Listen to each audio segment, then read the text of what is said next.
Welcome to HortTube. My name is Jim Putnam. This is the Sunday garden question and answer video that you should be seeing on Sunday. I'm shooting it a few days early. Thanks everyone for participating in these question and answer videos.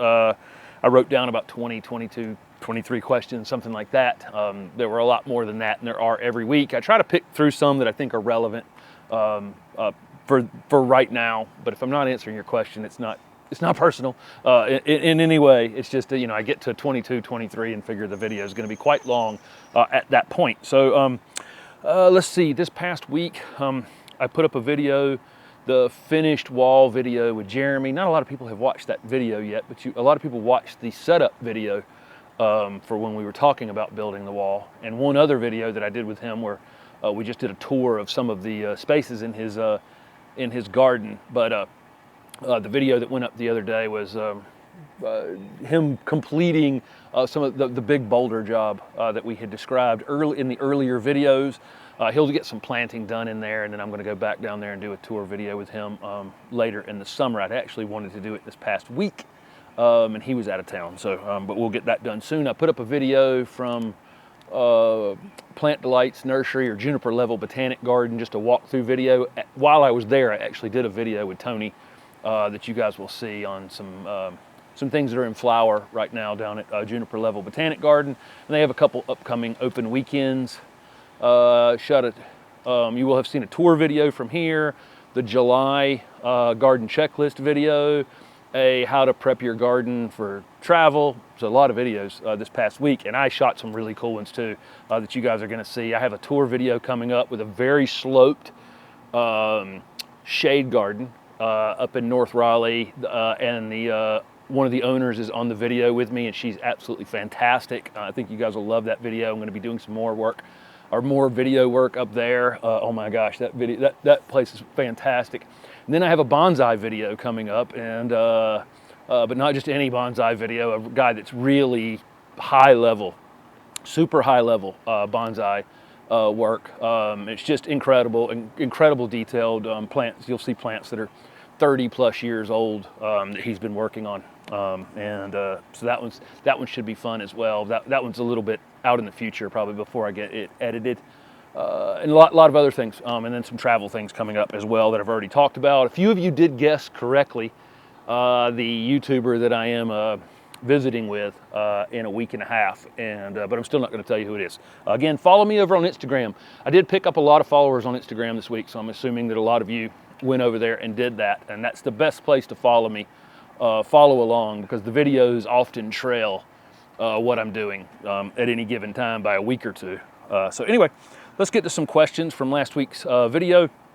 I get a lot of questions about poison ivy removal, and of course, I mean, there's no easy way to remove it. If you mow it off in some way, if you don't get the roots, it comes right back.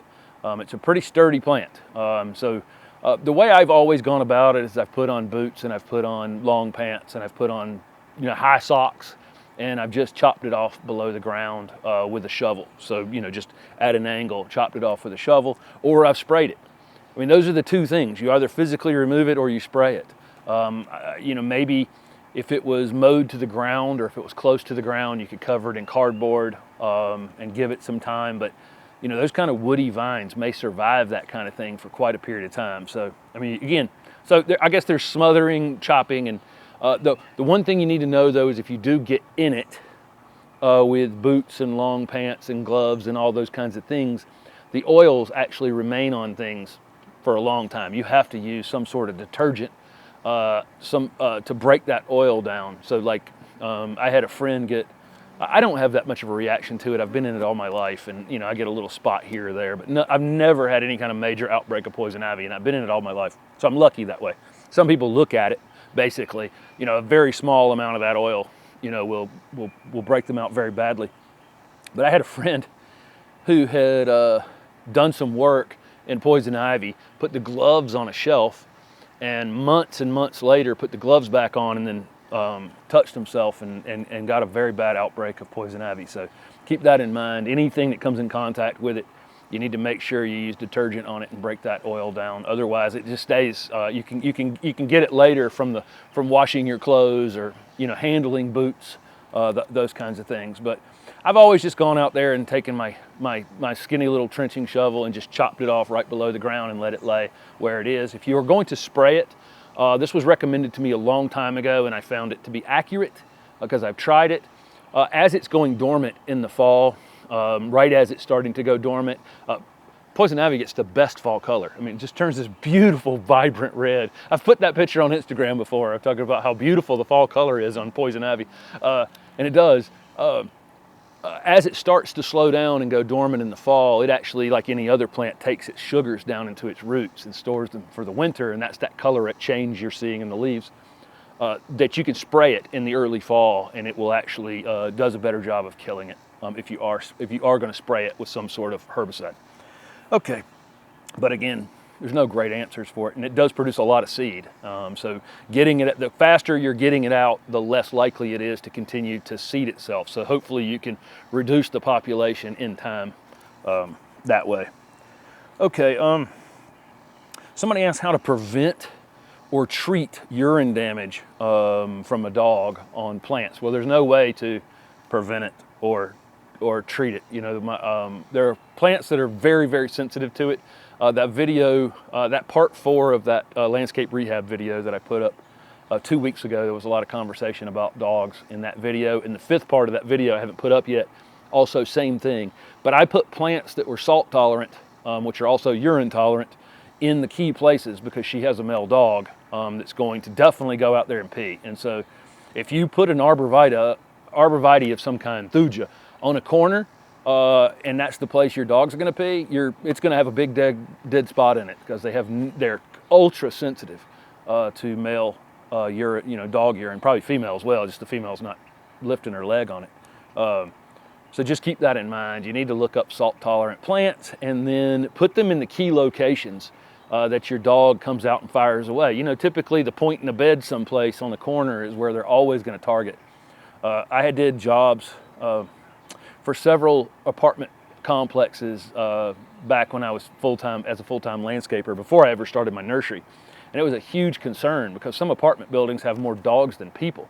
And so they come out and there's not many shrubs to hit. And so they kill everything except for a few select, very salt tolerant things. So that's what you need to concentrate on. But there's no way to, if you do see them pee on something and you're concerned that it might damage it, run and get the water hose and spray it down and kind of thin it out. I've done that.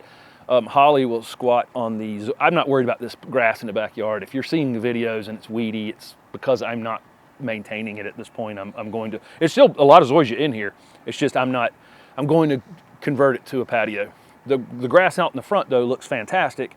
And if Holly squats on it, I quickly run over and get the water hose and just water it down. Typically I'll take her out to the side lot, let her pee, and then I let her wander around like you guys see in the videos. But I've already gotten her to pee somewhere before then. But that's how I do that with the lawn.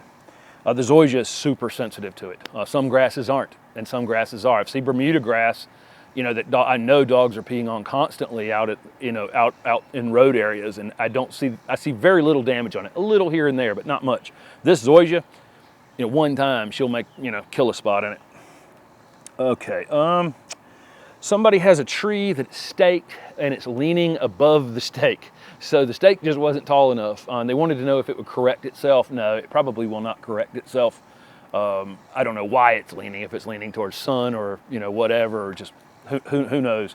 But I think you're gonna need a larger stake or some other staking technique where you wire it, to the ground in some way. You can Google search different ways to, I don't know how tall this tree is, but if it's, a bigger stake, that's what you need. But I don't think it will correct itself in the way that you want it to correct itself.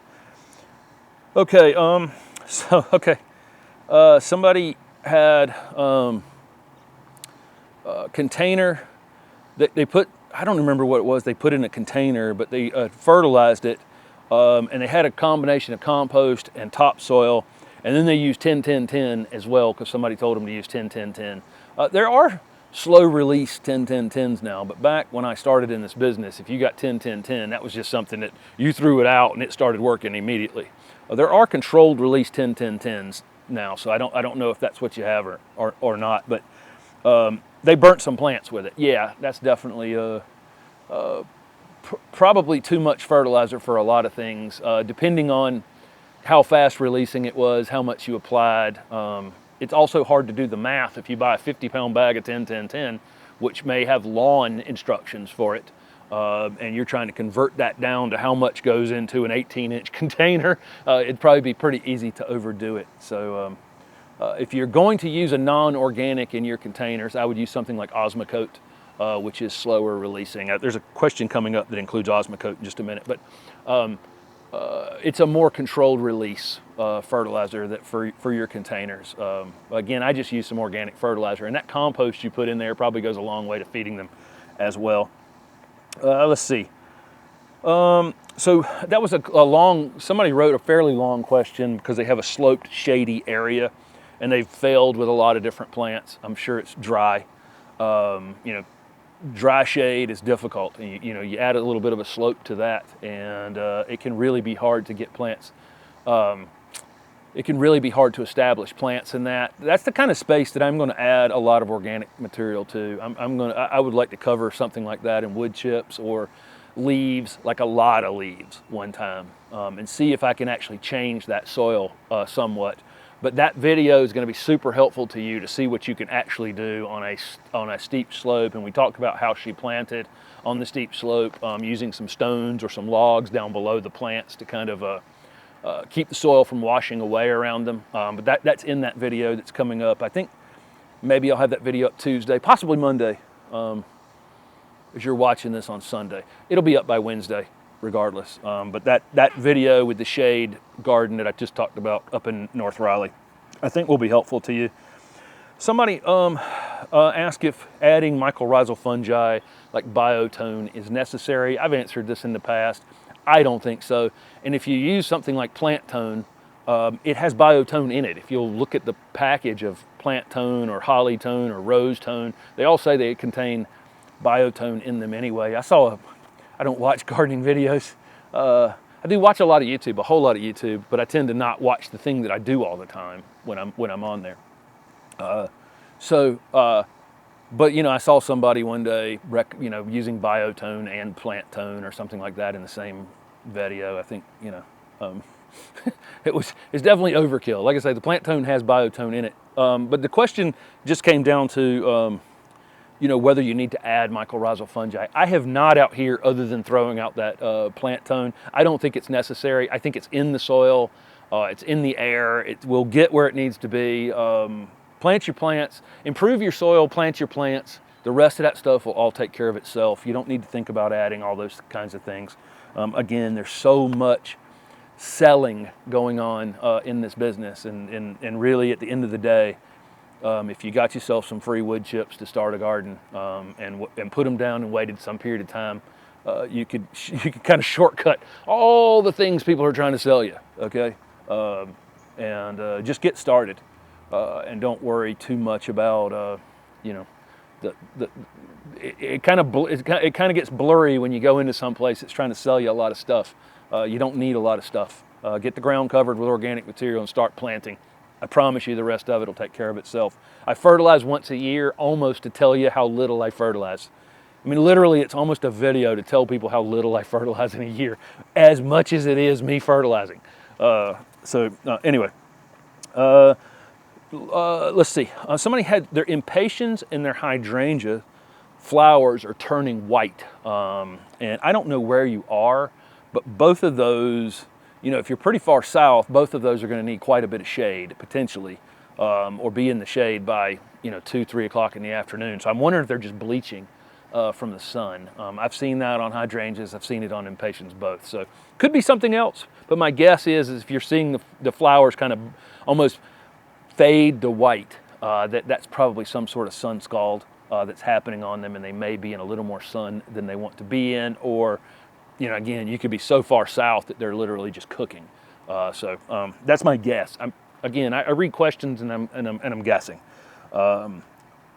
So there was a lot of comments. About 4 minutes into the video the other day, last Sunday's Q&A, a rabbit ran behind me. I saw it when I was when I was editing the video.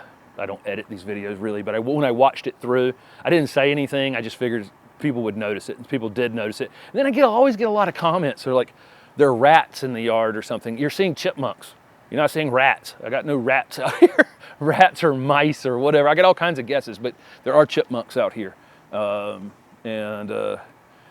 mildly a pain. They're not that big of a deal. They do dig here and there though, and probably are causing me more weed problems than I'd like to have. That's the main problem for me with squirrels and chipmunks. For some people, squirrels will just get in and dig up, dig up their annuals and dig up their bulbs. I haven't had that much of a problem with that, as much as other people do, but they do enough digging that they're causing me weed problems. Anytime you're exposing soil underneath your mulch, you're exposing weed seeds. And then they're coming up as soon as they get enough light and water. Okay. So again, several people did guess who I'm visiting, but I'm still not going to tell you who it was. Somebody has a gardenia in a container, they were told to, they fertilized it with Osmocote. This is what I was talking about, that question coming up. 14-14-14 Osmocote, which is a slow release fertilizer. And then they said they were going to fertilize it with Rose Tone once a month. You don't need the Rose Tone if you've got the Osmocote. I think that all of this may be too much fertilizer. You need to let the thing slow down toward the end of summer. Keep that in mind. We're peak summer now. So I'm shooting this on July, maybe this is the 1st. Yeah, this is the 1st of July. Happy Independence Day to everyone, by the way, before I forget to say it.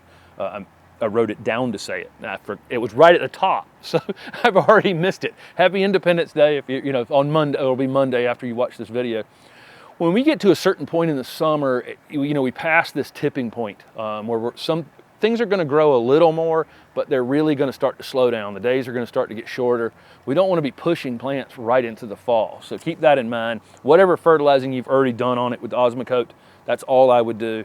When I read questions like that, and I'm almost thinking that you're going to love it to death. You're thinking about it so much that you're going to love it to death. Water it when it's dry.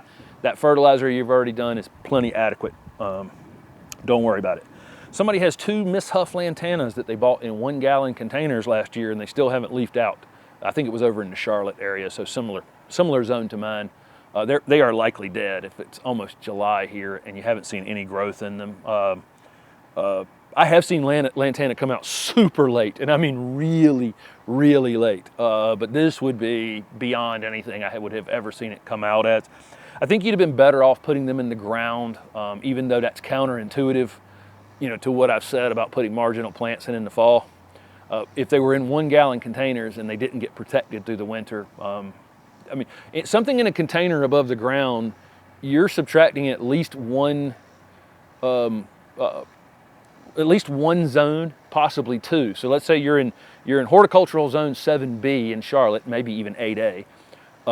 Let's say you're in 7B. By having it in a container above the ground, that container was basically sitting in 5B or 6A, and the plant's only hardy to zone 7, or 7B probably even with a Lantana. So that could be the problem. So it probably would have been better off in the ground. Although I think the best solution for that kind of thing is probably to have bought them in the fall and then just protected them during the winter time. So had them out most nights except for nights that were gonna, the pot would have frozen solid. And if you added up all the nights in the winter that happened this past winter, it was probably less than 10 nights they would have needed to spend inside. So that's how I would handle those things. But keep in mind, a container sitting above the ground is in a much colder zone than it would be insulated in the ground. Okay. Somebody's got flopped over annuals. Some of my salvias along here, I don't get quite as much sun as some of these full sun annuals would like. And so they're a little bit floppy. My Gomphrina's a little floppy. My salvia's a little floppy.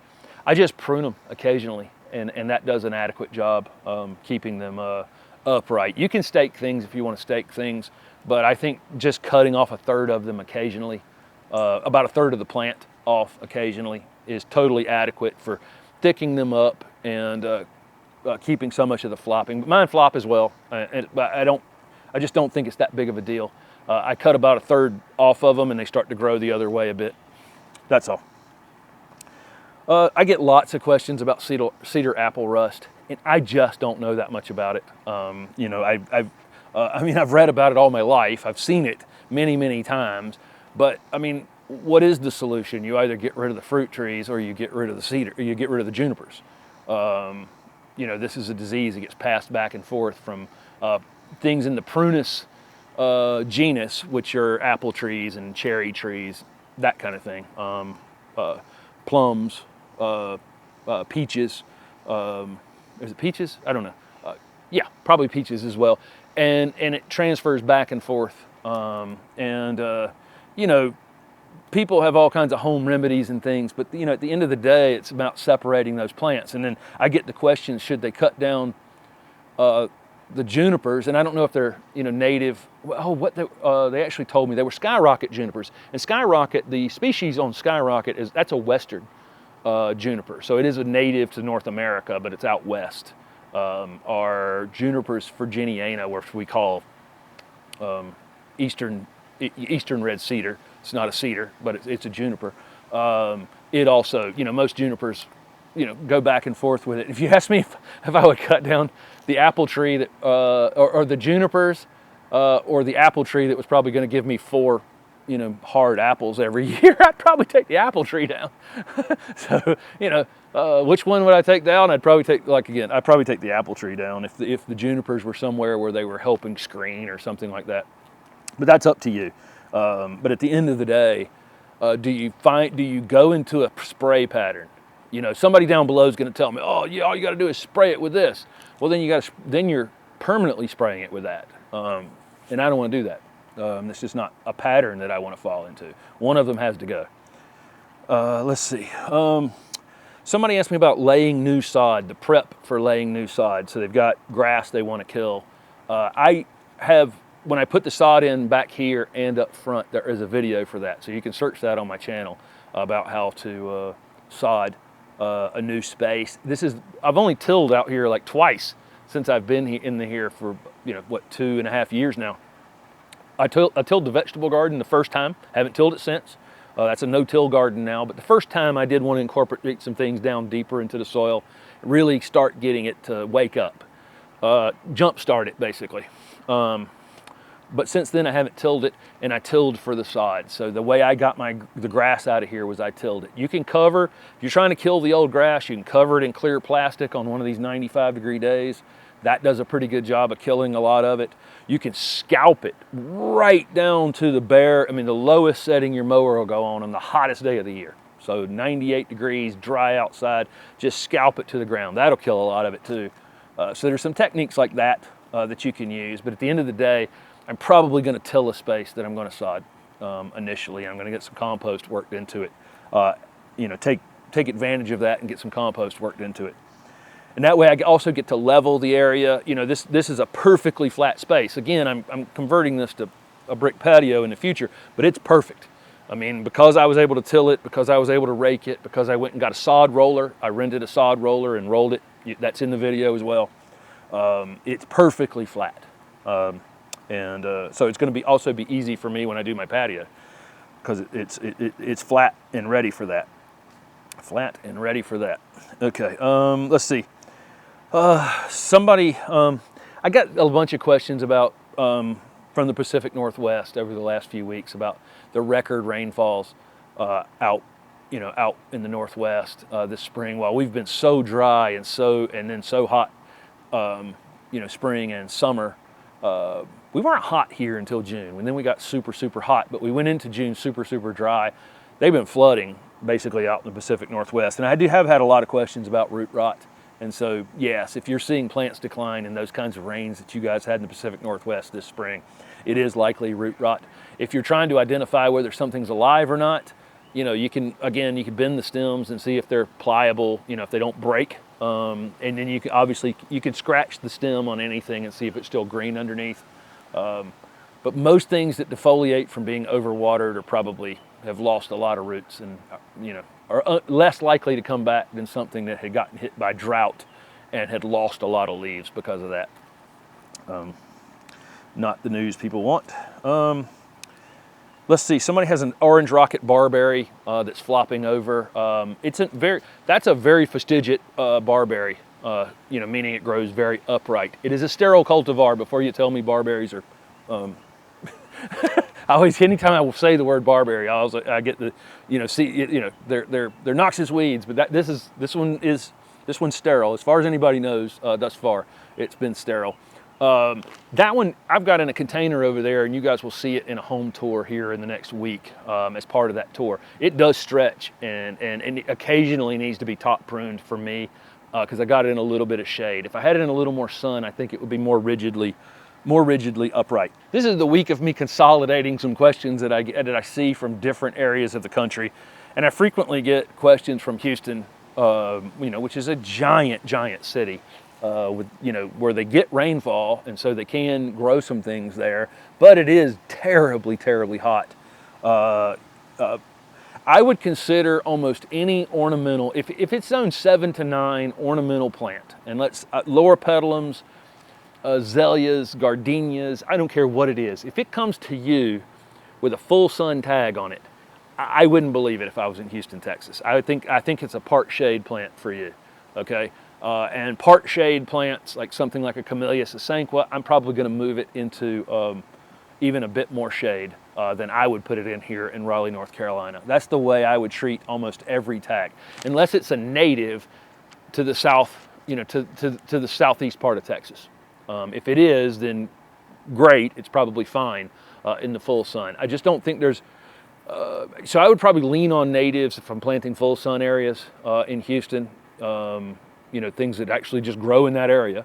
But any of these, Asian ornamental plants that you see on my channel or whoever's channel that say full sun for zone 9 or 8B, I think that you should probably consider putting them in the part shade as a rule.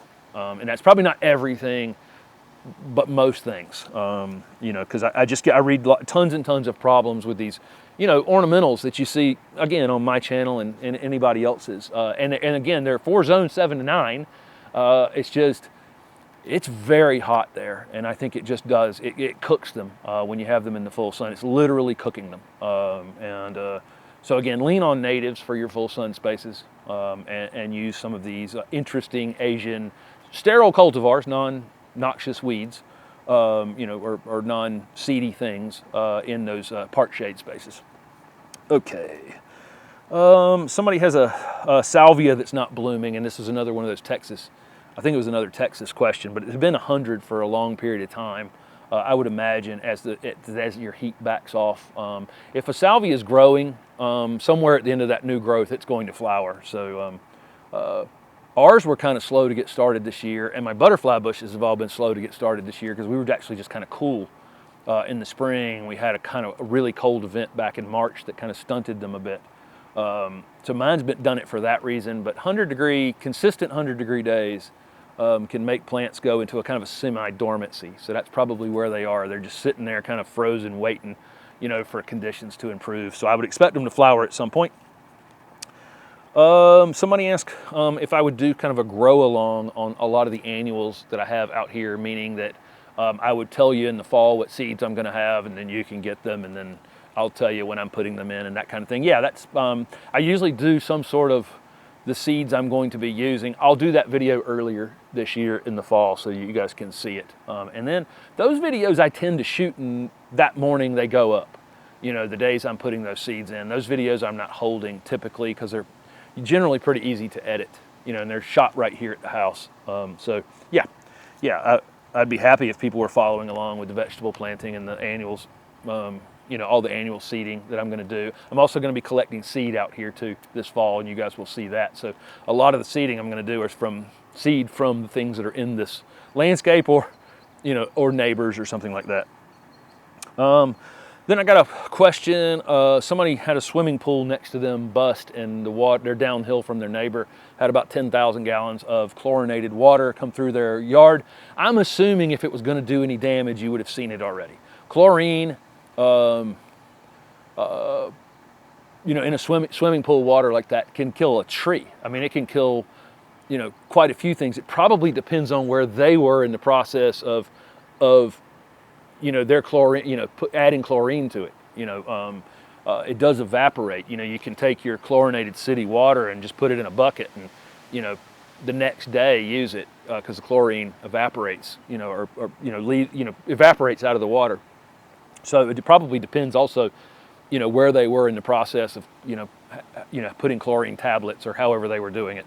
But I think you would have already seen any damage that you're going to have from it. Again, it evaporates and, you know, out of it pretty quickly. So if you have seen damage, you know, you want to document it well, just in case, you know, so they can hopefully help you replace some of those things if you've got some money, you know, if you've lost some money in it or lost some mulch or whatever. But I think you would very quickly see damage from chlorine.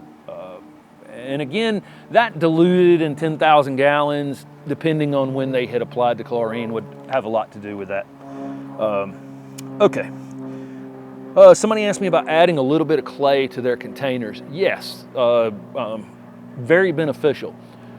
Delicate balance though. It wouldn't add a whole lot because two things. Number one, the clay stays super wet and you could end up with kind of boggy, you know, conditions in your containers and overwater them pretty easily.